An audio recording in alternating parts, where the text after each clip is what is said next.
All right, Alexander, let's talk about what's going on in Scotland.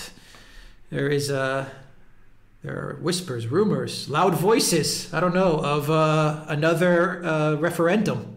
There's in-party fighting as well. What is going on in Scotland? Are we going to have another referendum? Is the SNP, is it gonna hold together? What's the latest news out of Scotland? This is a big story that not many people are discussing. I imagine outside of the UK. I imagine in the UK it's a very big story. It's a very big story in Scotland. It's less so in England, partly because the media here in London isn't reporting it as much as it should be. But you can tell from the places where it is being reported that the government in London is extremely concerned about what's happening. Now, can I just say, Scotland accounts for around a third of the territory of the United Kingdom. It's relatively unpopulated, so a third of the territory, but only a very, very small fraction, already a small fraction of the British population, but it includes the oil wealth in the North Sea, it includes many military bases, it includes many of the traditional recruiting areas of the British Army, and even though the Scottish regiments are apparently now very undermanned, apparently a lot of the British nuclear deterrent, the various naval bases where the ships are based, the submarines are based, are located in Scotland, and of course it's a large territory that shares with England the island of Britain.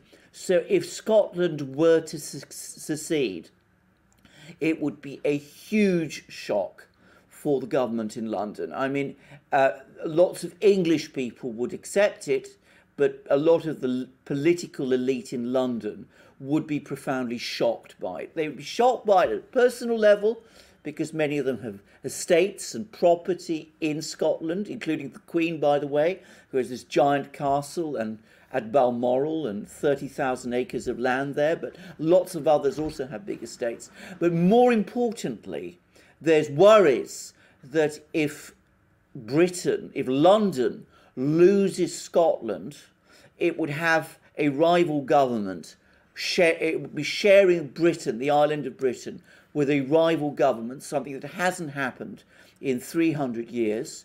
And it would also lose the geostrategic and geopolitical weight that justifies its retaining its seat in the UN Security Council. So for the British, the British government, they are very, very concerned about it indeed. That's Britain.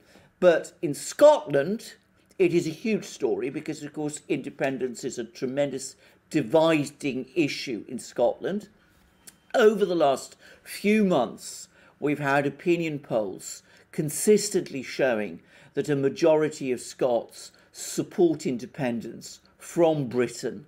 But at the same time that that is happening, we see an increasing and angry split emerging within the Scottish Nationalist Party between its current leader, Nicola Sturgeon, and its former leader, Alex Salmond, and his supporters, with Alex Salmond all but accusing Nicola Sturgeon of orchestrating allegations of sexual misconduct against him, which resulted in Alex Salmond being put on trial, in which he was acquitted. Salmond says, or rather his supporters say, apparently with encouragement from Salmond, that those allegations were fabricated, and he says that the person who was ultimately behind them was Nicola Sturgeon herself, as she tried to remove him from Scottish politics. Now, I should stress, I don't know whether or not that is true, but that is what is being said in Scotland.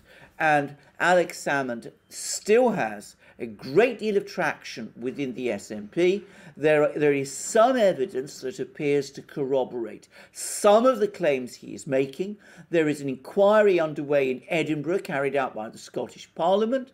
There's all kinds of legal proceedings underway, including one against Craig Murray, who is one of Alex Salmond's supporters. And all of this is going on in Scotland at the same time as local elections are on the horizon, or rather, I should say, Scottish legislative elections are on the horizon in May, as demand for Scottish independence is growing, and as demands for a Scottish independence referendum are growing also. Now, the British government in London, worried about its position, is refusing to agree to that referendum. It says that it is legally able to block that referendum from taking place. We don't yet know fully what will happen, but as I said, there is a growing sense of political crisis, both within the Scottish nationalist movement and within Britain itself, as this whole issue starts to boil up. This is a terrible timing for all of this to go on, I imagine, given the situation that the entire world is in. And we know what we're talking about. I mean, everyone knows what we're talking about when we mean the entire situation the world is in. You just had Brexit finally fulfilled in one form or another. It finally completed to a certain degree. Let's leave it there. But I mean, this is just terrible timing for all of this to go down, isn't it? And what is the timeline here? I mean, when will this inquiry and all of this stuff be sorted out within Scotland between Sturgeon and Salmond? When will this get sorted out? And when will we know if a referendum is a go or not? I mean, are we talking a year or 2 or 3 down the line for all this stuff? How does this boil down from a timeline perspective? This is a very good question, because of course the answer is we simply don't know. We aren't able to answer that question. We don't have a clear timeline. The only definite date is that there have to be Scottish legislative elections in May. Other than that, everything is up in the air, because the Scottish Nationalist Party, the Scottish government, says there should be a referendum. The government in London says there can't be. So that begs the question, if the Scottish Nationalist Party wins a majority in the Scottish legislative elections, which at the moment, despite all the splits and divisions and arguments within it, it seems as if it will it then press ahead and organise a referendum which London doesn't recognise? And if that referendum says that Scotland votes for independence, what does London then do? Does it deny Scotland's independence? What does the rest of the world do in this kind of situation? Now, you said this is the worst possible time for these things to happen. And of course, for Britain, or at least for Britain, arguably it is. But of course, there are people around the world who have, issues with Britain, who might not be entirely unhappy if Britain suddenly becomes absorbed with these kind of problems. I mean, I can think of all sorts of people who might be rather happy quietly, perhaps even publicly, if they see things in Britain and in Scotland starting to go wrong. I can see people in Paris and Berlin and Frankfurt happy about it, and Brussels. I can see people in Moscow and Beijing, for entirely different reasons, happy about it too. So lots of things that we are completely unclear and uncertain.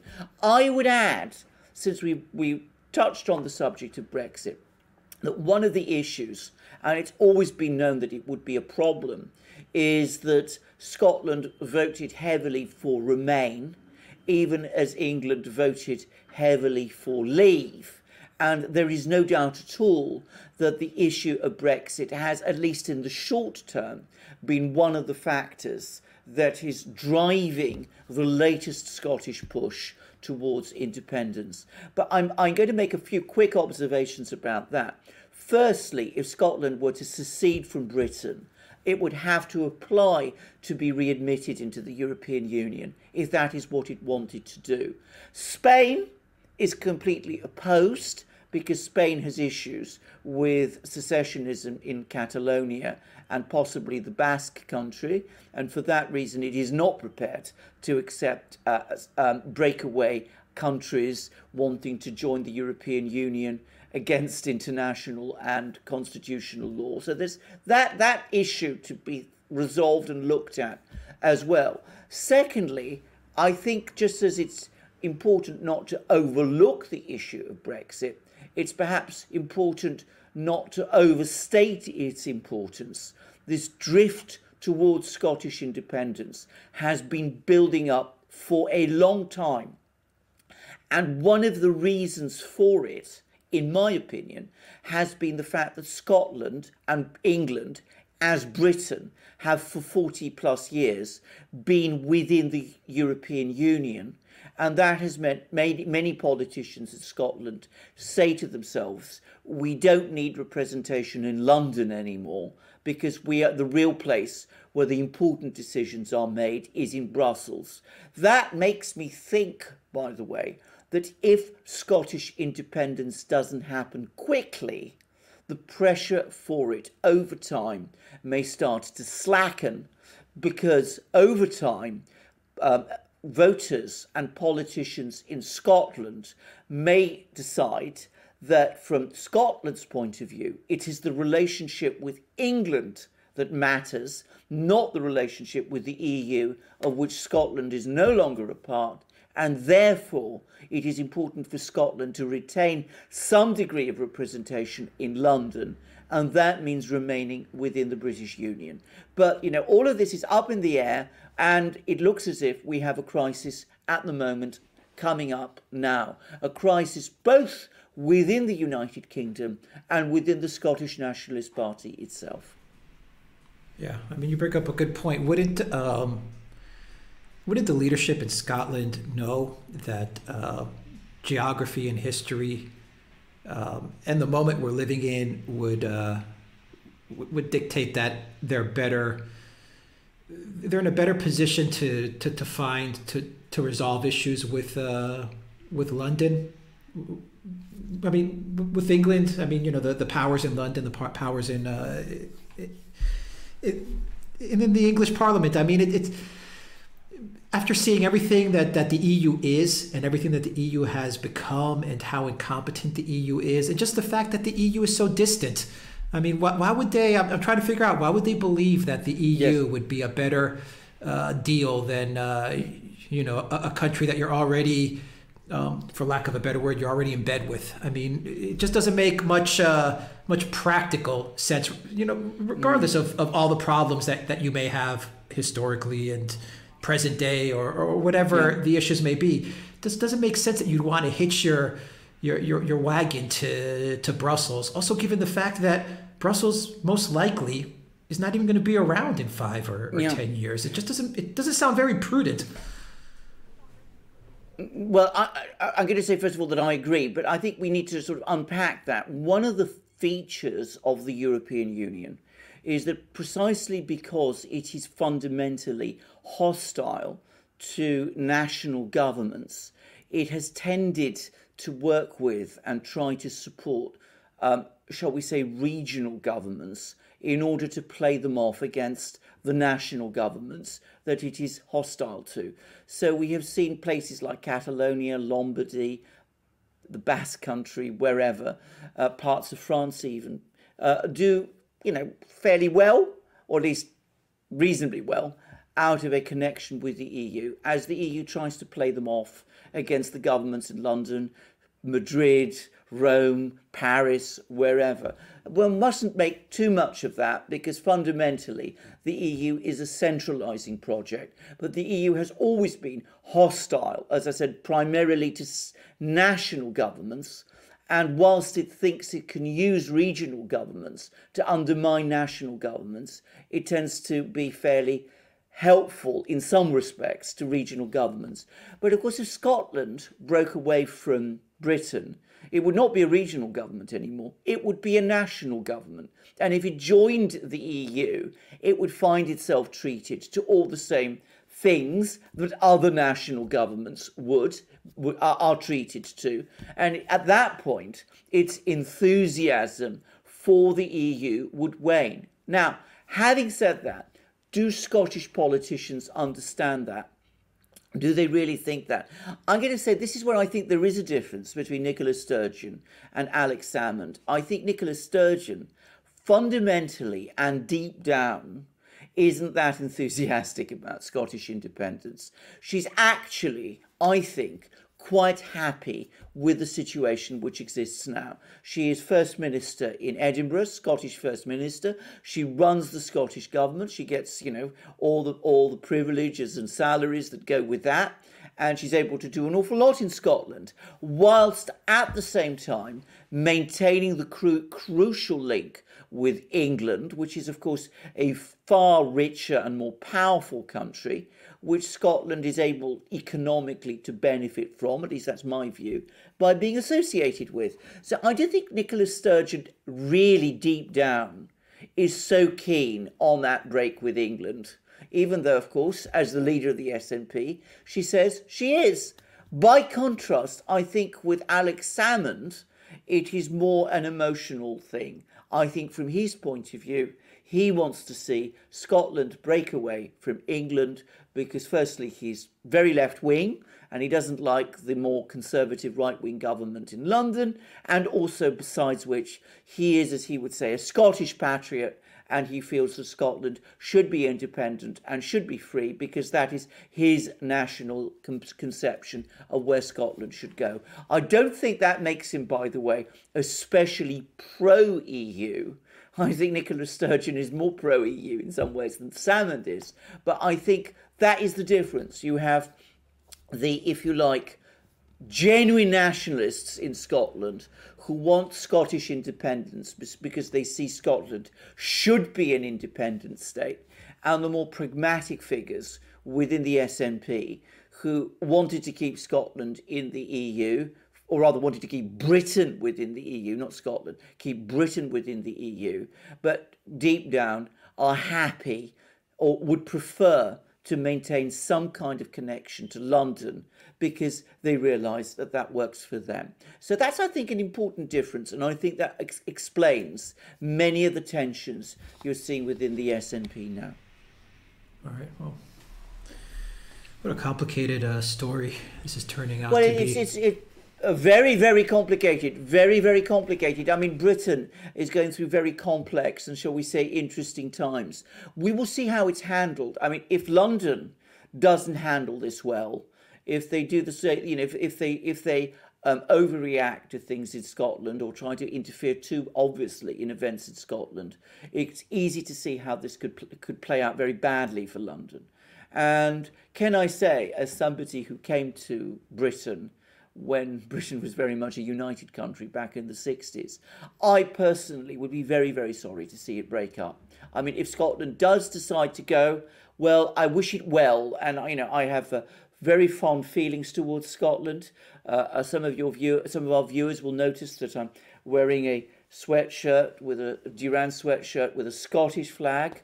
But having said that, my overriding sentiments are to the United Kingdom of Great Britain and Northern Ireland, and I hope that it remains together. If Scotland goes, it goes. But I hope it doesn't happen. But if it does, it will make for a complete change in the politics of this country, because England will obviously be diminished. English politics will change its character. And as I said, we will see whether the England that remains has the geopolitical weight that the former United Kingdom did. Yeah, I worry about, Scotland aligning with the EU. I mean, or depending on the EU. I mean, that's just a recipe for disaster, depending on Brussels. I mean, nothing good is going to come out of that. Nothing.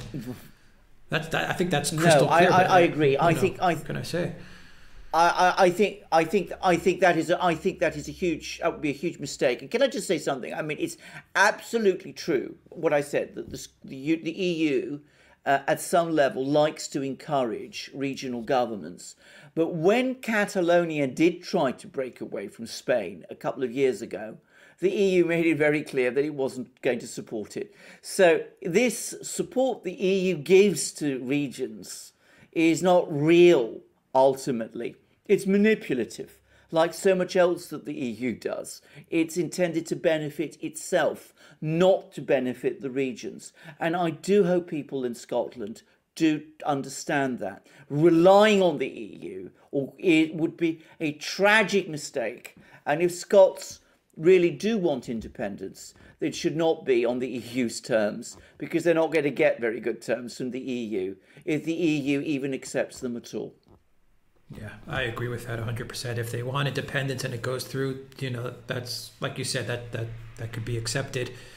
But for God's sakes, don't believe for a second that the EU is your friend or is going to come to the rescue of anybody. No. Doesn't come to the rescue of its own member states. It's not going to. The EU doesn't serve its member states. It serves the center, and that's a big problem. Exactly. Exactly. I mean, quite apart from anything else, if it were to decide to admit Scotland, it would only do it in order to spite England, because England had gone for Brexit. I mean, that it would be just more EU punishment of Britain, if you like, because Britain did the terrible thing of opting out of the EU. In any other situation, the EU would almost certainly say no. So that already ought to be a warning about trying to join, because the EU would not be coming to this with Scotland's best interests at heart. The EU is only ultimately interested in pursuing its own interests, and anybody who thinks that the likes of Ursula von der Leyen and the rest are going to be good for Scotland really needs to consider very carefully what Ursula von der Leyen and Christine Lagarde and Josep Borrell and all these, Stella Kyriakides, all these extraordinary people, what they're really about. Yeah, and like you said, it opens up a whole can of worms with other regions. God, that would be something. Absolute. All right, we'll leave it there. Exactly. Alexander Mercurus, Exactly. Thank you very much. Guys, go to PayPal, Patreon, subscribe, start in Bitcoin, help out this channel. Your support means a lot to us. It keeps us going. Look for Alexander's channel in the description box down below. Look for my channel description box down below. Look for the Duran shop as well. Pick up some awesome merchandise, maybe a hoodie, maybe a sweatshirt with the flag of Scotland like Alexander has. And also we have a new sponsor for the Duran, which is a really cool sponsor. It's well aligned with us, Alexander. It is Greek Travel Gurus. Yes, folks, it looks like maybe in the summer there will be some traveling going on. Let's hope. And let's hope it's without any type of other passports. Let's hope it's only with the passport that we already know and are familiar with. But either way, Greek Travel Gurus, I will put a link to the site down below in the description box. They have a special offer with the promo code of 10% off a one-time booking, a planning fee, and 20% off a selection of private tours, awesome private tours around Greece. These guys are the experts for Greek travel. When you use the code Duran Greece Trip, I will put all the information underneath this video in the description box. The best part about Travel Gurus is outside of a very small planning fee, even if you, for some reason, given the situation that we're in right now in the world and how when you make trips to travel internationally, certain things can happen and certain things may get canceled, which are out of your control. The Travel Gurus from Greece will make sure 100% guaranteed that you are not charged for any of the stuff outside of the very small planning fee that they take in. I'm talking, it's tiny, guys. You can get all the information down below. That is awesome. So they'll plan your whole trip, Alexander, everything. Coming to Greece, they'll plan it all. They'll get everything in order. And if something happens, given with what we have going on right now, which could happen, you don't have to worry about it. They'll make sure that you'll either get everything back or that the stuff will be, if you want, they'll give you the option to actually move the stuff to another day as well. So it's pretty much guaranteed. I mean, it's like a money back guarantee on your entire trip, which is awesome in today's world. Anyway, that is our new sponsor for this video, Greek Travel Gurus. Absolutely. And I mean, do look them up, because of course you'll get an amazing trip to Greece with all your problems catered for and looked after. You'll be able to see Greece in an extraordinary and wonderful way. And of course, I mean, obviously, I'm partial, but I think everybody that I know has been hugely admiring of the Greek landscape, its culture, its amazing cuisine, by the way. And of course, if you're interested in classical things, if you're interested in monuments, if you're interested in going to the seaside, well, Greece has it all. Yes, and they tailor make every trip towards your liking. So if, like you said, if you're interested in the Absolutely. history, they'll make sure that you get all the history you want. If Yeah. you want, you know, to go to the islands and have fun and see the beaches, they'll make sure you get that as well. So, I mean, these guys tailor make everything to Yeah. your needs. And once again, it's the best part is there's pretty much zero risk. And that's awesome. This is the way travel is going to need to be. Exactly. It's bespoke service and zero risk. How can you refuse it? All right. So you'll find all the information down below. Don't forget Duran shop. To the Pick up most some merch. beautiful country in Europe. I say that too. All right. Take care, everybody.